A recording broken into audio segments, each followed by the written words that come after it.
ದ್ವಿಭಾಷಾ ನೀತಿ ತರ್ತಾ ಇದ್ದೀರಿ, ಯಾವಾಗ ಅಧಿಕೃತ ಆದೇಶ ಆಗುತ್ತೆ? ದ್ವಿಭಾಷಾ ನೀತಿ ಮಾಡಿಲ್ಲ ಇನ್ನ.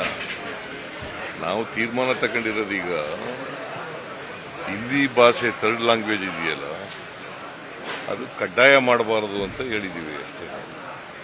ಈಗ 625 ಮಾರ್ಕ್ಸ್ ಇದೆಯಲ್ಲ ಅದು ಕಡ್ಡಾಯ ಇತ್ತು, 100 ಮಾರ್ಕ್ಸು ಥರ್ಡ್ ಲ್ಯಾಂಗ್ವೇಜ್ ಇತ್ತು, ಅದನ್ನು ಕಡ್ಡಾಯ ಮಾಡಬಾರದು ಅಂತ ಮಾಡಿದ್ದೀವಿ. ಈ ವರ್ಷದಿಂದ ಸರ್, ಅದಕ್ಕೆ ಖಾಸಗಿ ಶಿಕ್ಷಣ ಸಂಸ್ಥೆಗಳು ವಿರೋಧ ಮಾಡ್ತಾ ಇದ್ದಾವೆ, ನಾವಿಂದ ಒಪ್ಪೋದಿಲ್ಲ ದ್ವಿಭಾಷಾ ನೀತಿನ. ಸರ್ಕಾರ ತೀರ್ಮಾನ ಮಾಡಿದೆ, ಈಗ ವಿರೋಧ ಮಾಡೋರು ಇರ್ತಾರೆ, ಸ್ವಾಗತ ಮಾಡೋರು ಇರ್ತಾರೆ. ಎಲ್ಲರ 100% ಒಪ್ಪಿಗೆ ಮಾಡ್ಕೊಳ್ಳೋರು ಯಾವುದೂ ಇರೋದಿಲ್ಲ. ನೋಡೋಣ, ನಾವು ಈ ತೀರ್ಮಾನ ಮಾಡಿದ್ದೀವಿ. ಹಿಂದಿ ಏರಿಕೆ ಅತಿ ಆಗ್ತಾ ಇದೆ. ಹಿಂದಿ ಏರಿಕೆ ಅಂತಲ್ಲ, ಹಿಂದಿ ಭಾಷೆ ಕಲಿಬಾರದು ಅಂತ ಏನಿಲ್ಲ, ಬಟ್ ಪರೀಕ್ಷೆ ಕಡ್ಡಾಯ ಆಗಬಾರ್ದು. ನಮ್ಮ ಕಾಲದಲ್ಲೂ ಕೂಡ ಹಿಂದಿ ಕಡ್ಡಾಯ ಇರಲಿಲ್ಲ, ನಾವು ಓದುವಾಗ ಹಿಂದಿ ಕಡ್ಡಾಯ ಇರಲಿಲ್ಲ. ನೀವು ಓದುವಾಗಿತ್ತ?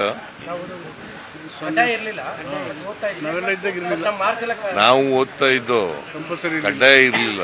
ಕಡ್ಡಾಯ ಇಲ್ಲದೆ ಇರೋದ್ರಿಂದ ಓದಕ್ಕೆ ಹೋಗ್ಲಿಲ್ಲ, ನಾವು ಕಲಿಯಕ್ಕೆ ಹೋಗಲಿಲ್ಲ.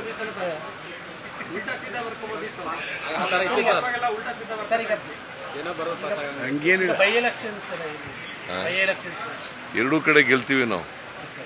ನಾನು 30ನೇ ತಾರೀಕು ಹೊರಟಿದ್ದೀನಿ, 30, 31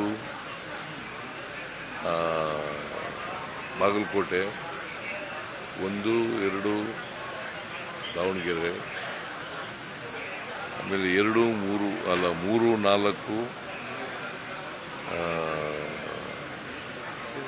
ಮತ್ತೆ ಬಾಗಲಕೋಟೆ, 5ನೇ ತಾರೀಕು ಕೇರಳ, 6ನೇ ತಾರೀಕು ಐದರ್ ಬಾಗಲಕೋಟೆ ಆರ್ ದಾವಣಗೆರೆ.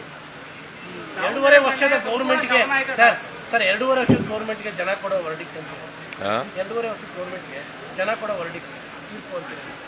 ಈ ಬೈ ಎಲೆಕ್ಷನ್ ನಲ್ಲಿ ಸೋತ್ರಲ್ಲ 3 ಕಡೆ, ಅವ್ರದ್ದೇ 2 ಸ್ಥಾನಗಳು ಅವರವೇ, ಒಂದು ಜೆಡಿಎಸ್, ಒಂದು ಬಿಜೆಪಿ. ಅದು ದಿಕ್ಸೂಚಿ ಅಲ್ವಾ? ಈಗ ಇನ್ನೂ ರಿಸಲ್ಟ್ ಬಂದಿಲ್ಲ, ಬರಲಿ. ಆಗ ದಿಕ್ಸೂಚಿ ಅಲ್ವಾ? ದಿಕ್ಸೂಚಿ ಏನಂತ ಆಯ್ತು? ನಮ್ಮ ಪರವಾಗಿ ಆಯ್ತು ಅಂತ ಹೇಳಯ್ಯ. ನೀನ್ ಮೆಲ್ಗೆ ಹೇಳ್ತೀಯ ನೋಡಪ್ಪ. ಅದೇ ಮಾನದಂಡ, ಯಾವ ಎಲೆಕ್ಷನ್ ಆದ್ರೂ ಕೂಡ ನಾವೇ ಗೆಲ್ತೀವಿ. ಕರ್ನಾಟಕದಲ್ಲಿ 28ಕ್ಕೂ ನಾವೇ ಗೆಲ್ತೀವಿ. ಯಾಕೆ ಏನ್ ಗೊಂದಲಾಗಿದೆ? ಏನಿದೆ?